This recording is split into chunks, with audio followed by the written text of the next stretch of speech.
What is Advanced Internal Rating-Based AIRB? Advanced Internal Rating-Based, also called AIRB, is a banking risk assessment approach used by banks to calculate credit risk using their own internal models. In simple words, AIRB allows banks to estimate the risk of borrowers themselves instead of relying only on standard rules set by regulators. AIRB is part of international banking regulations developed under the Basel framework for managing financial risk. Under this system, banks use internal data, statistical models, and historical performance to measure the probability that a borrower may fail to repay a loan. These risk estimates help banks determine how much capital they must keep as protection against possible losses. In the advanced internal rating-based approach, banks calculate several key risk components.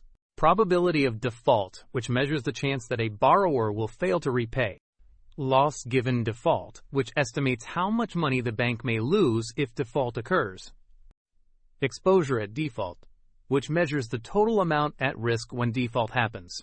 Effective maturity, which considers how long the loan will remain outstanding. Banks using AIRB must meet strict regulatory requirements. They must prove that their risk models are accurate, reliable, and regularly tested. Financial regulators closely supervise these models to ensure safety and stability in the banking system.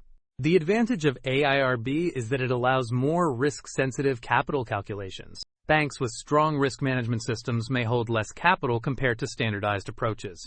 However, AIRB is complex and requires advanced technology, detailed data, and expert risk analysis.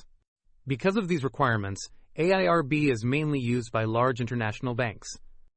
In simple terms, AIRB is a system where banks use their own models to measure loan risk and determine required capital. Easy way to remember. AIRB means banks calculate credit risk using advanced internal methods.